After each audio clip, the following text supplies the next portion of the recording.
नमस्कार, मैं अंजलि मिश्रा। स्वागत है आपका हमारे चैनल में। बता दें आपको कि मध्य प्रदेश के गृह मंत्री नरोत्तम मिश्रा का जनसंख्या कानून को लेकर बड़ा बयान आया है। जी हां, बिल्कुल सही सुना आपने। मध्य प्रदेश के गृह मंत्री डॉक्टर नरोत्तम मिश्रा ने जनसंख्या कानून को लेकर मोहन भागवत यानी आरएसएस चीफ मोहन भागवत द्वारा दिए गए बयान का समर्थन किया है और समर्थन करते हुए कहा है कि किसी भी तरीके से जनसंख्या का संतुलन नहीं होना चाहिए। जी हाँ, बिल्कुल सही सुना आपने। क्या कुछ कहा है गृह मंत्री नरोत्तम मिश्रा ने, इसके बारे में विस्तार से जान लेते हैं।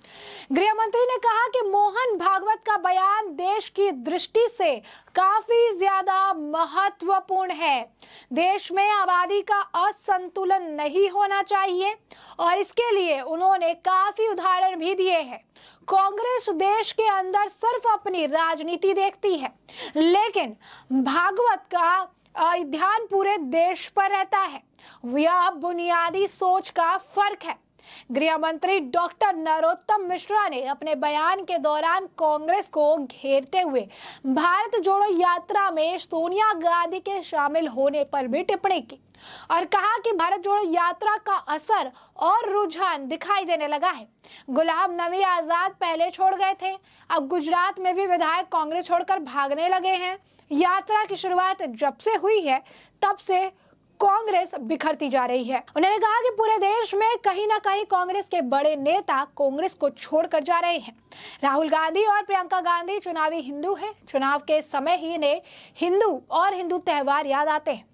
ये वही लोग हैं जिन्होंने भगवान राम को काल्पनिक बताया था और टुकड़े टुकड़े गैंग के साथ खड़े नजर आए थे। इतना ही नहीं, दिग्विजय सिंह द्वारा भाजपा शासित राज्यों में आरक्षण खत्म करने के आरोप पर गृह मंत्री ने कहा, दिग्विजय सिंह यह बात बता दे कि किन किन राज्यों में आरक्षण खत्म किया गया है। दिग्विजय सिंह अंग्रेजों की नीति फूट डालो राज करो अपनाते हैं। वो देश को जातियों में बांटने का काम कर रहे हैं। वही कांग्रेस पर आरोप लगाते हुए उन्होंने कहा कि चुनाव आने वाले हैं और इसीलिए भाजपा लोगों की तीर्थ दर्शन कर रही है। इस पर गृह मंत्री ने कहा, तीर्थ दर्शन यात्रा को चुनाव से नहीं जोड़ना चाहिए। जो योजना हमारे पहले कार्यालय से चल रही थी उसे कमलनाथ ने बंद कर दी थी। मुख्यमंत्री शिवराज सिंह चौहान श्रवण कुमार की भूमिका निभा रहे हैं। जो लोग किसी वजह से तीर्थ दर्शन नहीं कर पाए थे, मुख्यमंत्री उन्हें सर्व सुविधा के साथ तीर्थ दर्शन करवा रहे हैं। राष्ट्रपति द्रौपदी मुर्मू पर उदित राज के बयान पर भी उन्होंने कहा कि अधीर रंजन चौधरी हो या फिर उदित राज, कांग्रेस की पूरी थीम को देख लीजिए। कांग्रेस के अनुचित जाति वर्ग का अपमान करने की सुपारी ले रखी है। मध्य प्रदेश में भी कांग्रेस के कई नेताओं को अपमानित करने का काम किया गया। इतनी बड़ी जनसंख्या है, पहले उसको कम करो नहीं तो कुछ नहीं होगा। ये वाक्य पूर्ण सत्य नहीं है। चीन हमारा पड़ोसी बूढ़ा हो चुका है, हम जवान रहने वाले 30 साल तक। जनसंख्या की एक समग्र नीति बने, वो सब पर समान रूप से लागू हो। जनसंख्या में प्रमाण का भी संतुलन चाहिए। जनसंख्या में पंथ संप्रदाय के प्रमाण में अंतर आने से नए देश बन गए। समाज बड़ा विशाल है, कुछ लोग उससे भी डरते। इतनी बड़ी जनसंख्या है, पहले उसको कम करो नहीं तो कुछ नहीं होगा। ये वाक्य पूर्ण सत्य नहीं है। ये बात सही है, जनसंख्या जितनी ज्यादा उतना बहुत ज्यादा, लेकिन यही एक बात नहीं है। क्योंकि जनसंख्या जैसे एक बोझ के रूप में देखी जा सकती है, वैसे जनसंख्या का ठीक से उपयोग किया तो एक साधन बनता है, एसेट बनता है। आज अपनी इतनी ज्यादा जनसंख्या है तो जैसे उसका वर्णन बोझ के रूप में हो सकता है, वैसे हम ये भी कह सकते हैं कि हम आज डेमोग्राफिक डिविडेंड की स्थिति में है। 57 करोड़ युवाओं की संख्या किसी दुनिया के देश में नहीं है। चीन हमारा पड़ोसी बूढ़ा हो चुका है, हम जवान रहने वाले 30 साल तक। कि जनसंख्या में प्रमाण का भी संतुलन चाहिए। हम भुगते हैं। जनसंख्या का असंतुलन हुआ तो 50 साल पहले उसके गंभीर परिणामों को हमने भुगता।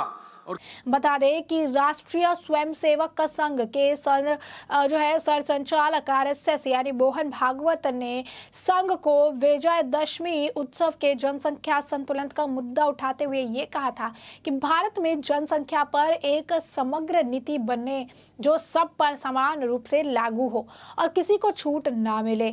संचालक ने कहा था कि जनसंख्या संतुलित भौगोलिक सीमाओं के बदलाव का कारण बनती है। ऐसे में नई जनसंख्या नीति सब पर समान रूप से लागू हो और किसी को छूट नहीं मिलनी चाहिए। उन्होंने कहा कि ऐसी जनसंख्या पॉलिसी बननी चाहिए जो सभी पर बराबरी से लागू किया जा सके। जनसंख्या के मामले में भारत के बढ़ते आंकड़े डरावने हैं और 1.35 अरब आबादी के साथ दुनिया के भीतर भारत दूसरे स्थान पर है। भारत में बढ़ती जनसंख्या को लेकर लगातार चिंता जताई जा रही है। जनसंख्या नियंत्रण कानून को लेकर पीएमओ के प्रोजेक्शन देने के साथ सर्वोच्च अदालत में इस मुद्दे पर जनहित याचिका लगाने वाले सुप्रीम कोर्ट के वरिष्ठ वकील अश्विनी उपाध्याय संघ प्रमुख मोहन भागवत के बयान पर कहते हैं कि जनसंख्या नियंत्रण कानून आज देश की जरूरत है और मुझे लगता है कि इसमें अब एक दिन भी देरी नहीं करनी जानी चाहिए। यह भारत में हर दिन 86,000 बच्चे पैदा होते हैं, यानी 3 करोड़ बच्चे सिर्फ 2022 में पैदा हो जाएंगे। वह आगे कहते हैं कि जनसंख्या हमारे समाज पर किस तरह से प्रभाव डाल रहा है, इसको ऐसा समझा जा सकता है कि जब तक सरकार 2 करोड़ लोगों को रोजगार देगी तब तक 10 करोड़ लोग बेरोजगार पैदा हो जाएंगे। सरकार जब तक 2 करोड़ लोगों को घर देगी तब तक 10 करोड़ लोग बेघर हो जाएंगे। जब तक देश में कठोर जनसंख्या नियंत्रण कानून नहीं बनेगा तब तक देश का विकास नहीं हो सकता है और ये रुका रहेगा। मैं उनसे पूछना चाह रहा हूं, मूल निवासी क्या भारत का मुसलमान नहीं है? क्या बकवास कर रहे हैं वो? अगर देखा जाए टेक्निकली सच्चाई तो मूल निवासी तो आदिवासी और द्रविडियन लोग हैं। भाजपा के केंद्र के मंत्री हेल्थ के राज्यसभा में अप्रैल 2, 2022 को यह कह दिया है। क्या कहा है? कि भारत में कोई जबरन कानून की जरूरत नहीं है। सुप्रीम कोर्ट में 2020 में एफिडेविट दिया गया। क्या उत्तर प्रदेश और भाजपा के लोगों को नहीं मालूम कि सेक्स रेशियो मुसलमानों का कितना है? बताइए। बड़ा है, 936 to 9, इंप्रूवमेंट है 930 to 951। सबसे ज्यादा कॉन्ट्रासेप्टिव इस्तेमाल करने वाले कौन है? मुसलमान है। और आप ये बताइए कि मुसलमानों का जो TFR रेट 2015-16 में 2.6 था वो गिरकर 2.3 हो चुका है। क्यों डर पैदा कर रहे हैं मुसलमानों के पॉपुलेशन के बारे में? आप TFR रेट गिर रहा है और भारत के मुसलमानों का पॉपुलेशन स्टेबलाइज हो जाएगा 2030 तक। और अब देख सकते हैं कि नरोत्तम मिश्रा भी इस पर बयान देते नजर आए। नरोत्तम मिश्रा भी कह रहे हैं कि किस तरीके से इस पर असंतुलन नहीं होना चाहिए और कानून होना चाहिए। अश्विनी उपाध्याय कहते हैं कि जब कानून बनेगा तो वह सभी पर लागू होगा और वास्तव में जो समाज पिछड़ा है उसके लिए जनसंख्या नियंत्रण कानून ज्यादा जरूरी है। बढ़ती जनसंख्या आज भारत के लिए चुनौती और कई समस्याओं की जड़ है। देश की कई राज्यों में जनसंख्या नियंत्रण कानून बनाए जाने की मांग उठ चुकी है। विशेषकर भाजपा शासित राज्यों असम, उत्तर प्रदेश और मध्य प्रदेश में जनसंख्या नियंत्रण कानून को लेकर मांग लगातार तेज होती जा रही है। असम के मुख्यमंत्री हेमंत बिस्वा शर्मा राज्य में 2 बच्चों की नीति बनाने का ऐलान कर चुके हैं, तो उत्तर प्रदेश में राज्य अल्पसंख्यक आयोग के केंद्र सरकार से जनसंख्या नियंत्रण कानून लाने की सिफारिश करने की तैयारी में है। वहीं मध्य प्रदेश में तो सत्तारूढ़ भाजपा की विधायक और मंत्री खुद मुख्यमंत्री शिवराज सिंह चौहान को पत्र लिखकर जनसंख्या नियंत्रण कानून की मांग कर चुके हैं। तो ऐसे में साफ तौर पर अगर कहें तो स्पष्ट रूप में जनसंख्या नियंत्रण कानून लाने की जरूरत बताई जा रही है। ऐसे में आप देख सकते हैं कि जनसंख्या नियंत्रण को लेकर उनका बयान आ चुका है। उन्होंने कहा है कि बहुत ज्यादा महत्वपूर्ण है। उन्होंने कहा कि अब समय आ गया है कि इस विषय पर गंभीरता से विचार किया जाना चाहिए और उचित कदम उठाकर पूरे मामले में अमलीजामा पहनाया जाना चाहिए। इसके साथ ही कांग्रेस भी भारत छोड़ो यात्रा को लेकर भी और सोनिया गांधी के इसको ज्वाइन करने पर लेकर भी उन्होंने बयान दिया है। तो आप सब साफ तौर पर देख सकते हैं, कह रहे हैं कि गंभीर मामला है, जैसा कि मोहन भागवत ने कहा था और उन्होंने वापस से कहा है कि ये गंभीर मामला है, गंभीरता से विचार कर अमली जामा पहनाया जाए। तो देख सकते हैं कि ये कहा उनकी तरफ से कहा जा रहा है। और अब जो आप बता दें कि अब इनका जो बयान आया है उस पर प्रतिक्रिया भी देखने के लिए मिले। गृह मंत्री नरोत्तम मिश्रा ने भागवत के बयान को सही ठहराया। तो पूर्व के नेता प्रतिपक्ष अजय सिंह ने कहा कि संविधान में लिखी बातों के विपरीत कोई काम नहीं होना चाहिए। इमरजेंसी के दौर को दोबारा ना दोहराया जाए। मोहन भागवत ने जनसंख्या नीति के ऊपर बयान दिया था, तो गृह मंत्री नरोत्तम मिश्रा ने उसे सही जो है ठहराया। उन्होंने बताया कि हाँ, ये बात सही है और इसको जो है ठीक ये कह रहे हैं, क्योंकि अब ये जरूरत है आज के वक्त में कि जनसंख्या कंट्रोल की जाए। वही जनसंख्या कानून को लेकर पूर्व नेता प्रतिपक्ष अजय सिंह ने कहा कि संविधान में लिखी बातों के विपरीत कोई काम नहीं होना चाहिए। इमरजेंसी समय में जो क्या था उसे ना दोहराया जाए। बीजेपी के पास कांग्रेस के अलावा कहने के लिए कुछ भी नहीं है। देश के आजाद हुए 75 साल हो चुके हैं। आज ही देश ने विकास किया है, क्या वो केवल 7.5 साल का ही है?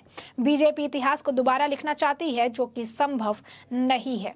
तो आप देख सकते हैं कि वह फिर प्रतिक्रियाएं जो है देखने के लिए मिल रही है। नरोत्तम मिश्रा के बयान पर अब जो है लगातार अब घमासान देखने के लिए मिल रहा है। प्रतिक्रिया तुरंत आ चुकी है और भी प्रतिक्रिया जो है आने वाले समय के साथ देखने के लिए मिलेगी, जिससे हम आपको अपडेटेड रखेंगे। फिलहाल के लिए जो है हमने आपको बताया कि किस तरीके से बढ़ती जनसंख्या के मामले में जिस तरीके से मोहन भागवत ने कहा था उसे उन्होंने सही, नरोत्तम मिश्रा ने सही बताया है और उन्होंने कहा है कि ये मामला काफी गंभीर है और इस मामले पर गंभीरता से सोच विचार करने की काफी जरूरत है और इसे लागू भी करना चाहिए। तो वहीं अब कांग्रेस की प्रतिक्रिया आ गई है और अजय सिंह कहते हैं कि इमरजेंसी के दौर को दोबारा दोहराने की काम ना करें, इतिहास को दोबारा लिखना संभव नहीं है। तो ऐसे में हमने आपको ये पूरा मामला बड़े विस्तार से बताया है कि पूरा मामला क्या है और अब इस पूरे मामले पर आपकी भी जो राय हो हमें कमेंट सेक्शन में कमेंट करके जरूर साझा करें।